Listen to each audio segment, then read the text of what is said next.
Hello everyone. So this is part two of the anatomy of retina. So we were talking about the anatomy. We have discussed regarding the layers of the retina. So we'll just quickly revise upon the topics that we have discussed on the layers of the retina. So as I've said, there are in total there are 10 layers of the retina.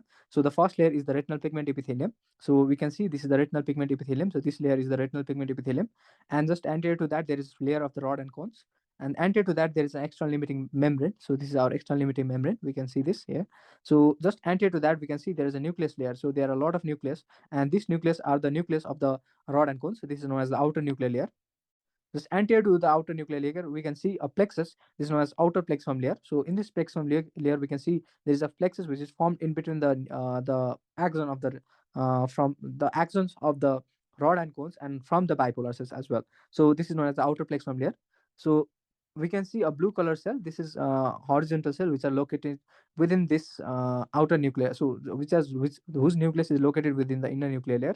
So just anterior to the outer plexiform layer, there is an inner nuclear layer, and in the inner nuclear layer, we can see nucleus of bipolar cells. We can also appreciate the nucleus of the horizontal cells, and we can also appreciate the nucleus of the molar cells, which is not shown in this diagram particularly. So there should be a molar cell like here, and whose axon should be extending right away. So we can also appreciate these nucleus in the inner nuclear layer, and just inner to the inner nuclear layer there's an inner plexiform layer, and the inner plexiform layer there are plexus which is formed between the bipolar cell and the ganglion cells. So these are the important plexus. Beside that, we can also appreciate the nucleus from the axon from the different nucleus. They are also forming a plexus right over here. So just anterior to this, we can see a ganglion cell layer.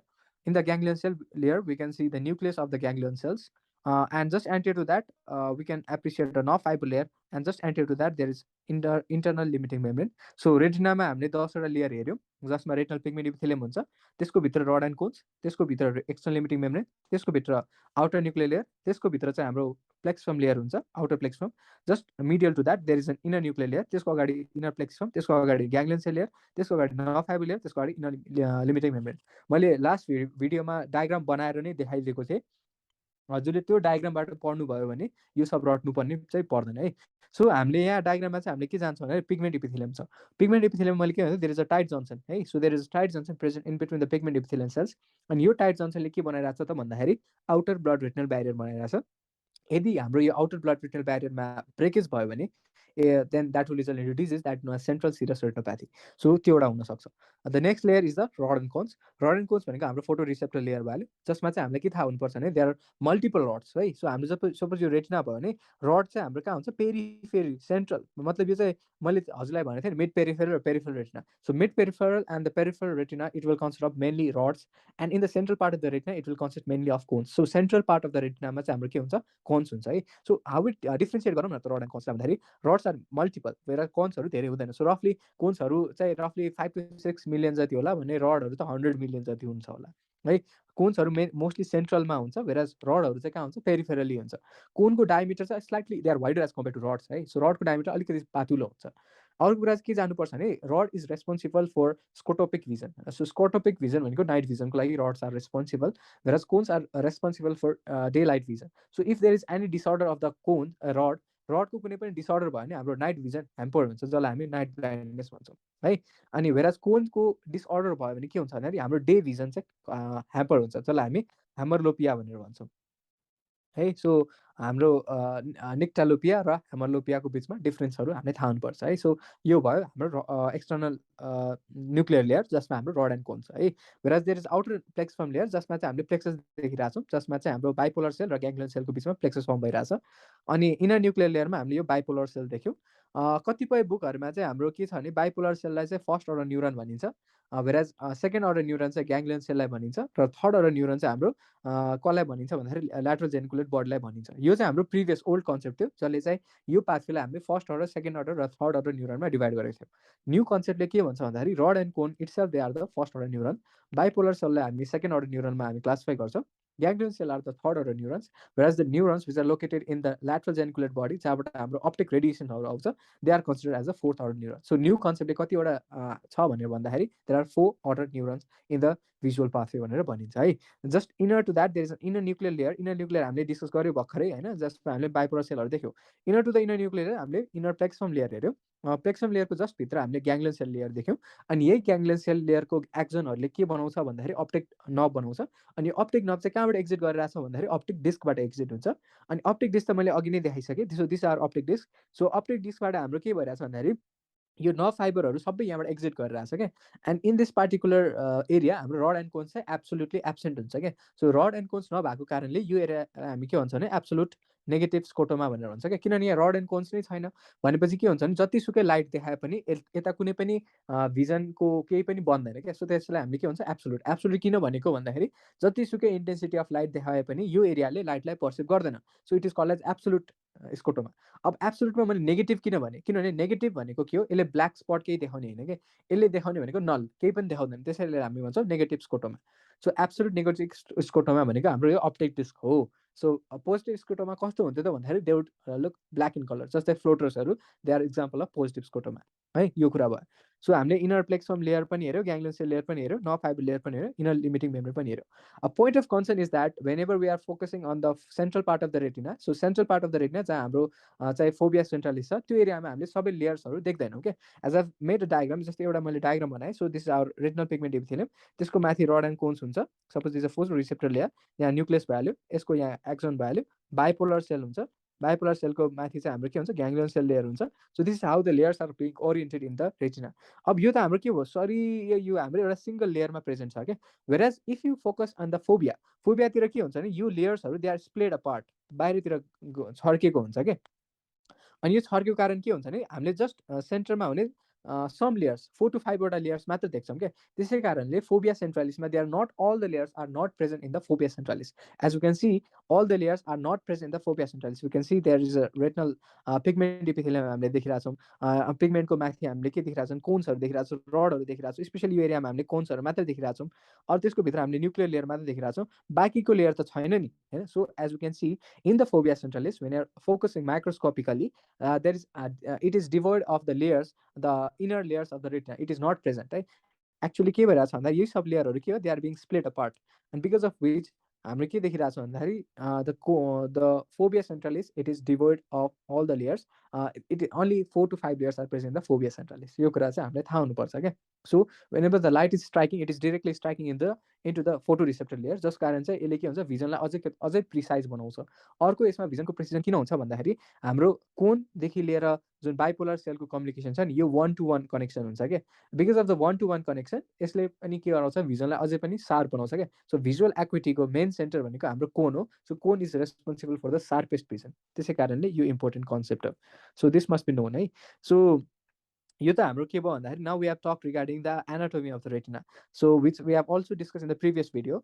Now will be discussing about the different investigation that we do in retina. So रेटिनामा गरिने खालको इन्भेस्टिगेसनमा के आउँछ त भन्दाखेरि रेटिनामा हामीले के गर्छौँ भने the first investigation is the fundus fluorescent angiography. अब फन्डस फ्लोरेसेन्ट एन्जियोग्राफीमा चाहिँ हामी के गर्छौँ भन्दाखेरि so in the fundus fluorescent angiography हामीले यो मान्छेलाई के गर्छौँ भने एउटा डाई दिन्छौँ कि यो डाई चाहिँ हामीले कहाँ इन्जेक्ट गर्छौँ भन्दाखेरि एन्टिक्युबिटल भेनमा इन्जेक्ट गर्छौँ। अनि यो डाई चाहिँ के गर्छ भन्दाखेरि यो डाईले गएर एन्टिक्युबिटल भेनबाट हुँदै अल्टिमेटली ब्लडमा आउँछ, ब्लडबाट यो अप्थाल्मिक भेन हुँदै यो सेन्ट्रल रेटिनल भेन हुँदै सरी अनि त्यहाँबाट आर्टरीमा जान्छ। अनि अल्टिमेटली पहिला सुरुमा भिनस फेज हुन्छ, त्यसपछि आर्टेरियो भिनस फेज हुन्छ, त्यसपछि आर्टेरियल फेज हुन्छ, जसमा चाहिँ हामीले रेटिनामा भएको ब्लड भेसल्सको स्टडी गर्छौँ। सो यसमा के हो डाई हालेर रेटिनाको फन्डसमा भएको ब्लड भेसल्सलाई we are visualizing that, we are studying that. So this investigation is known as fundus fluorescent angiography. So फन्डसमा भएको ब्लड भेसल्सलाई फ्लोरेसेन्ट डाईको मद्दतले हेरिरहेछौँ, स्टडी गरिरहेछौँ। So this investigation is called as fundus fluorescent angiography. अनि यसमा चाहिँ हामी कुन केले हेर्छौँ भन्दाखेरि there is something called as funds camera. So funds क्यामेराबाट चाहिँ हामीले हेर्छौँ। अनि यो एरियामा चाहिँ हामीले के देख्छौँ भन्दाखेरि रेटिनामा भएको ब्लड भेसल्सहरू देख्छौँ है। So in the fundus fluorescent angiography let me so यो डायग्राम है। सो फन्डस फ्लोरेसेन्ट एन्जियोग्राफी गर्दाखेरि चाहिँ हामीले के देख्छौँ भन्दाखेरि different blood vessels within the retina देख्छौँ। Let us consider one particular diagram. So यो भनेको चाहिँ हाम्रो नर्मल फन्डस फ्लोरेसेन्ट एन्जियोग्राफी हो, जसमा चाहिँ हामीले के देखिरहेको छ भने यो पार्टिकुलर एरिया देखिरहेको छ होइन। So this our optic disc. अनि अप्टिक डिस्कबाट के देखिरहेको छ भने न्युमरस भेसल्सहरू इमर्ज गरिरहेछन् क्या। सो यो भयो।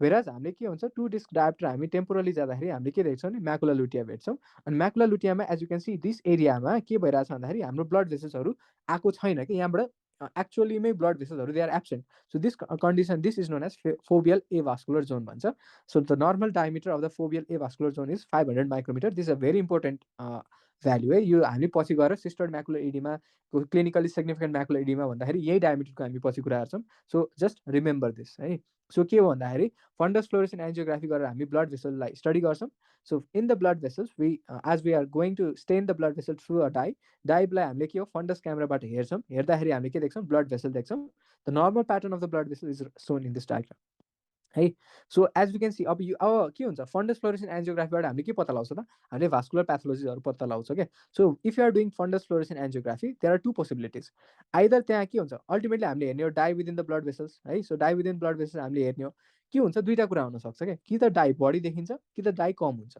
डाई बढी भयो भने त्यसलाई हामी के भन्छ हाइपर फ्लोरोसेन्स भनेर भन्छौँ है यदि डाई कम भयो भने त्यसलाई हामी के भन्छ हाइपोफ्लोरोसेन्स भनेर भन्छौँ है so I talked about to particular possibilities. I have often saying the fundus fluorescent angiography. Just there are two particular possibilities. One of them is hypofluorescence, and the another one is hyperfluorescence. So in hypofluorescence, either it can be because of two causes.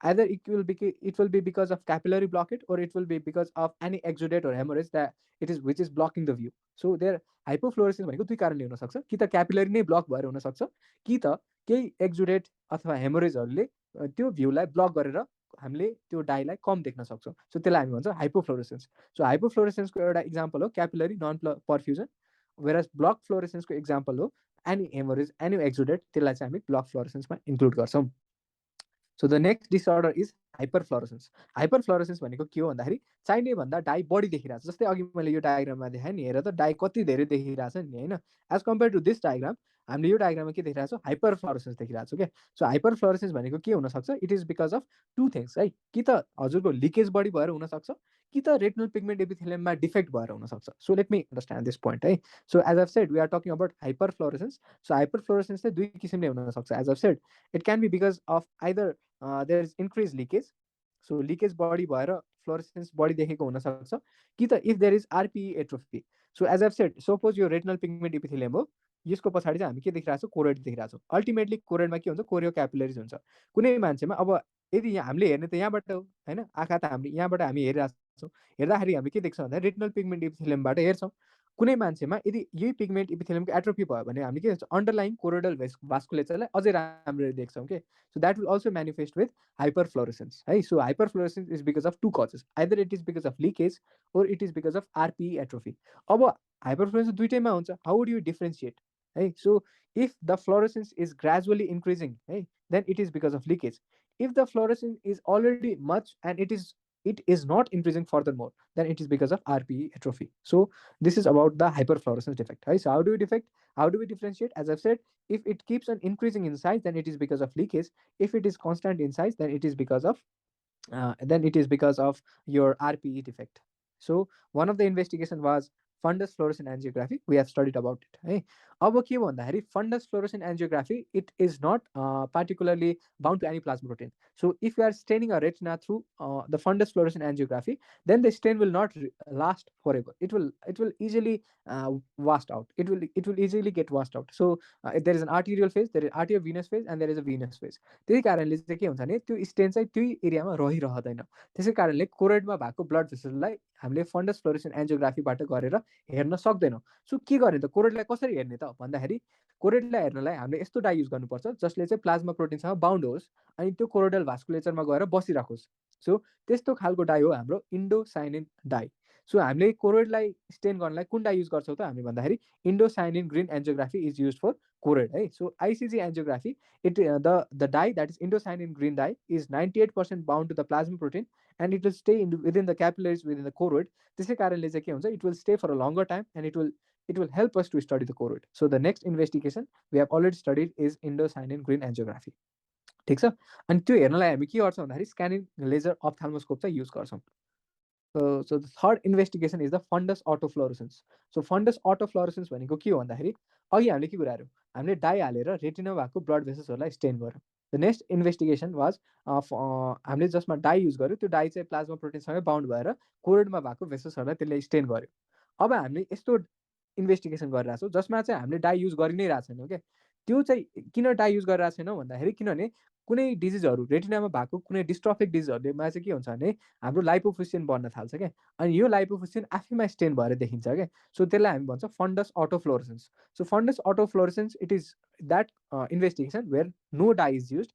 It is use to detect lipofuscin. Lipofuscin चाहिँ कसरी बन्छ भन्दाखेरि whenever there is macular dystrophy जस्तै age related macular डिजेनेरेसन, त्यो कन्डिसनमा चाहिँ हाम्रो के हुन्छ भने अप्टिक नबको ड्रुसेन्सहरू फर्म हुन्छ क्या, त्यो डिजेनेरेटेड लाइपोप्रोटिन. तिनीहरूलाई कुनै पनि डाई युज गरेर स्टेन गरेर राख्नु पर्दैन. So that condition is known as fundus autofluorescence. यो के को लागि युज गरिन्छ भन्दाखेरि it is use to stain, it is use to detect the lipofuscin. कुन डिजिजमा भन्दाखेरि एज रिलेटेड म्याकुलर डिजेनेरेसनमा.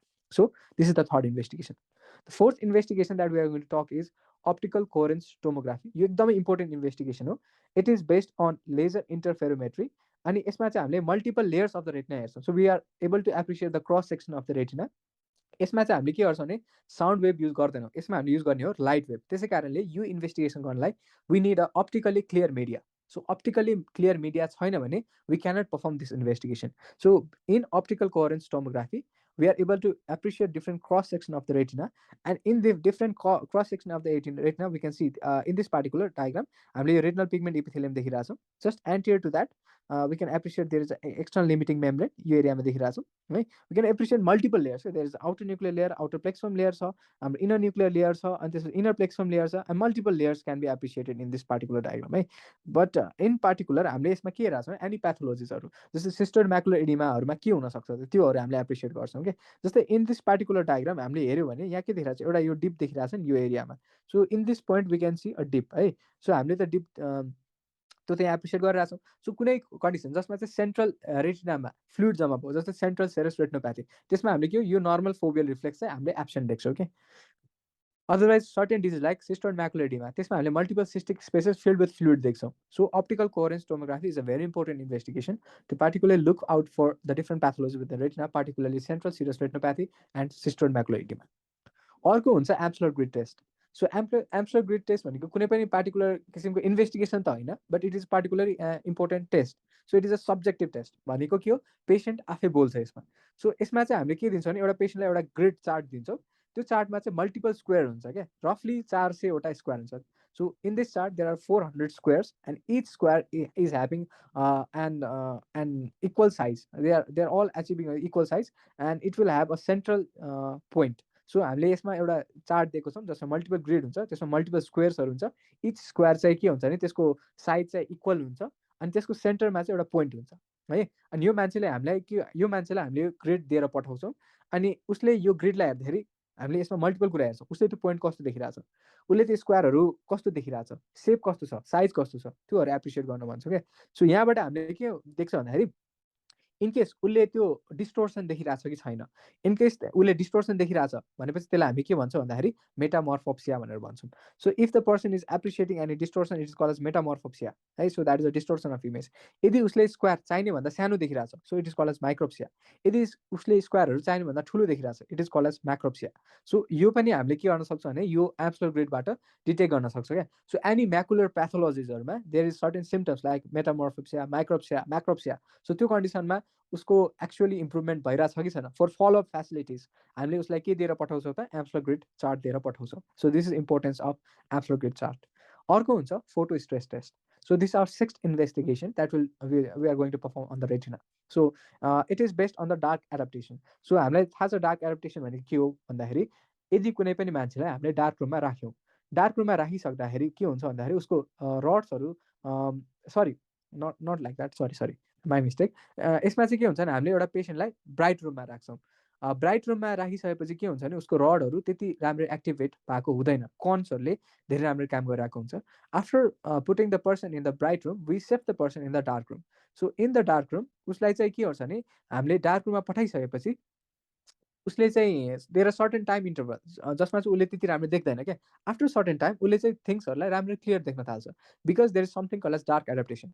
So ability to see things in dark है, त्यो सेन्सिटिभिटी अफ रेटिना जुन इन्क्रिज हुन्छ डार्कनेसमा त्यसलाई हामी के भन्छौँ डार्क एडाप्टेसन भन्छौँ एज वी नो द्याट हाम्रो मान्छेको रेटिना के हुन्छ लाइट भन्दाखेरि पनि डार्कमा 1 लाख टाइम मोर सेन्सिटिभ हुन्छ त्यो सेन्सिटिभ हुने एपरेटस त्यो सेन्सिटिभ हुने टेक्निकलाई हामी के भन्छौँ डार्क एडाप्टेसन भन्छौँ क्या अब यो डार्क एडाप्टेसनलाई टेस्ट गर्ने हाम्रो टेस्टलाई हामी के भन्छौँ फोटो स्ट्रेस टेस्ट भन्छौँ क्या यसमा चाहिँ के हुन्छ भन्दाखेरि हाम्रो मल्टिपल स्टेप हुन्छ स्टेप 1मा चाहिँ हामी पेसेन्टको के गर्छौँ भन्दाखेरि भिजुअल एकुटी मेजर गर्छौँ सो एउटा पेसेन्ट आउनु भएको छ हामीले उहाँको भिजुअल एकुटी मेजर गर्छौँ र लेटेस्ट सपोज यो मान्छेको भिजुअल एकुटी 6/12 छ है देन म के गर्छु भने उसको आँखामा एउटा ब्राइट टर्च लाइट चाहिँ फ्ल्यास गर्छु क्या 10 सेकेन्डको लागि 10 सेकेन्डको लागि मैले लाइटलाई फ्ल्यास गरिसकेपछि के हुन्छ भने उसको retina will be sensitive to light अनि त्यसपछि के हुन्छ भन्दाखेरि उसले के गर्छ भने अब फेरि डार्कमा एडाप्ट हुनलाई उसको रेटिनाले सर्टेन टाइम लाउँछ क्या एन्ड आफ्टर सम टाइम उसले फेरि थिङ्सहरू क्लियर देख्न थाल्छ इमिडिएटली टर्च लाइट फालिसकेपछि उसले थिङ्सहरू ब्लर देख्छ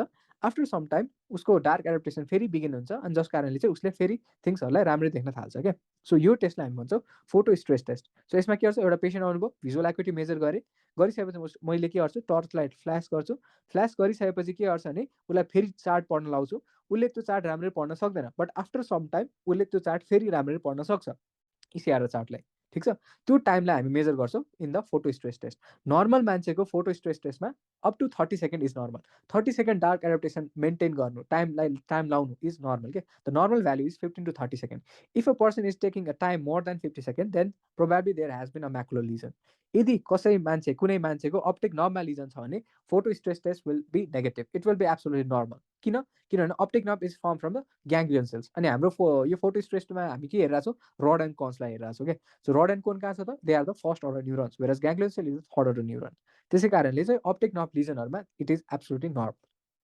The next investigation is ultrasound B scan. So as we know in retina there are two type of scan USG A scan as well as B scan.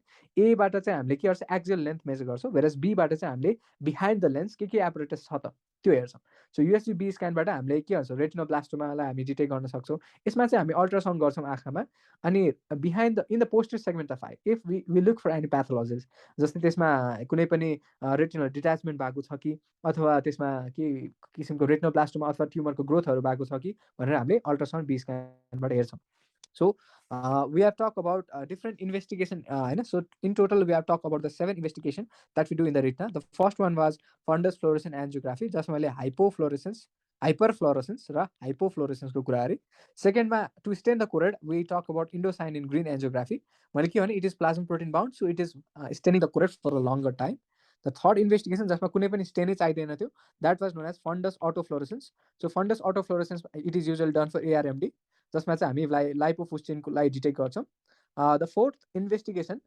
Is called as Amsler grid so Amsler grid चाहिँ खासमा यो investigation भन्दा पनि एउटा test हो जसमा हामीले macular डिसअर्डर्समा हुने सिम्टम्स लाइक मेटामोर्फोप्सिया माइक्रोप्सिया त्योहरू डिटेक्ट गर्छौँ यो चाहिँ हामीले एउटा फलोअप बेस्ट फेसिलिटीको लागि हो कति इम्प्रुभमेन्ट भएको छ भिजनमा इम्प्रुभमेन्ट भएको छ कि छैन त्यो टेस्ट गर्नलाई पेसेन्टलाई यो चार्ट घरै दिएर पठाउँछौँ र त्यसमा इनकेस उसको भिजनमा माइक्रोप्सियाहरू देखिरहेछ भने प्रोभाब्ली उसमा ट्रिटमेन्ट इज मोर एग्रेसिभ अलिकति चाहिन्छ भनेर बुझिन्छ द फिफ्थ इन्भेस्टिगेसन वाट ओसिटी जस भनेको अप्टिकल कोहेरेन्स टोमोग्राफी याद छ त्यो डायग्राम जसमा मैले एकदमै देखाएको थिएँ multiple layers of the retina अनि सेन्ट्रल रेटिनाको लिजनहरू भयो भने त्यो हाम्रो फोबियाको त्यो डिप कसरी हट्छ भनेर भनेको थिएँ so that is check by OCT अर्को इन्भेस्टिगेसन चाहिँ हाम्रो के छ भन्दाखेरि अप्टिकल कोहेरेन्स टोमोग्राफी पछि it is about USG B scan so USG B स्क्यानको बारेमा पनि हामीले पढ्यौँ and one more investigation is photo stress test जसको बारेमा पनि मैले भनेँ डिटेलमा है so let's just look about different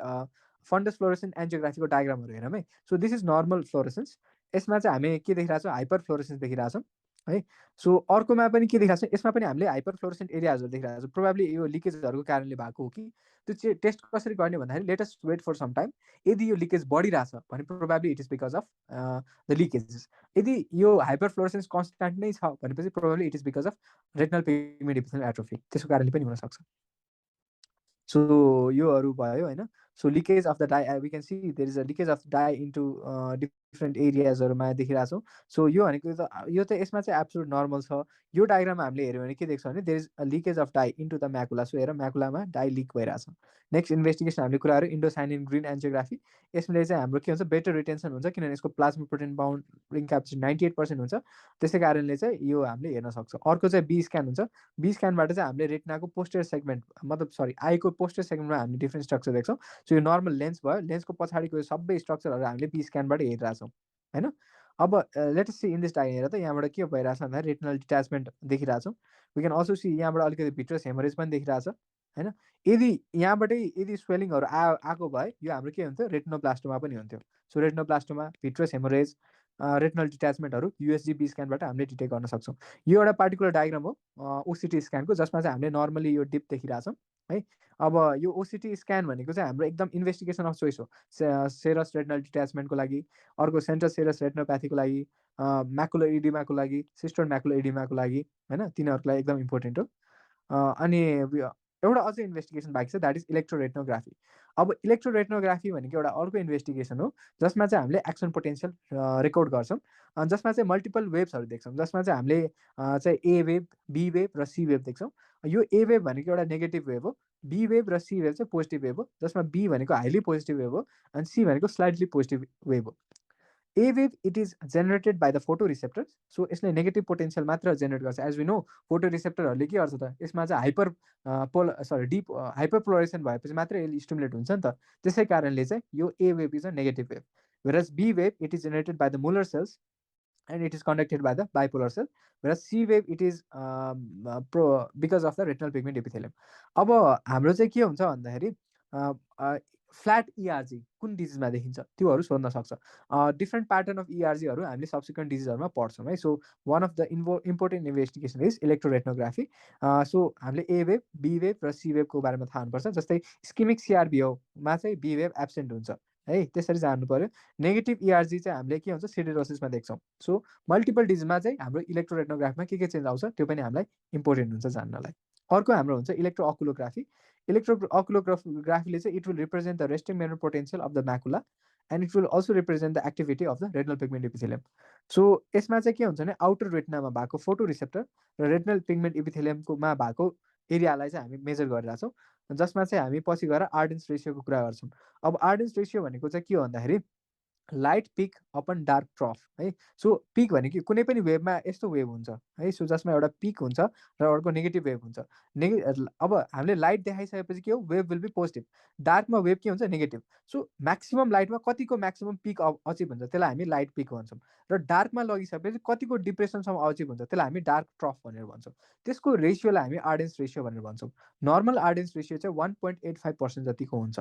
certain डिजिजहरूमा यो रेसियो चाहिँ अल्टर हुनसक्छ द्याट विल बी टकिङ है सब्सिक्वेन्टली। युजली म्याकुलर डिजिजहरूमा हुन्छ यो। So in this video we have talked regarding the investigation in the retina. हामीले एनाटोमीको बारेमा नि कुरा गऱ्यौँ which we have talked regarding in the previous videos.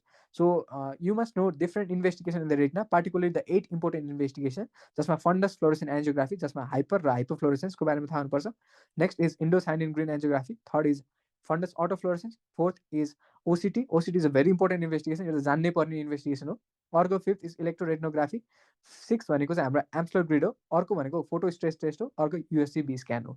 यति इन्भेस्टिगेसन थाहा पाएपछि now will be talking about different diseases in the retina. Thank you very much.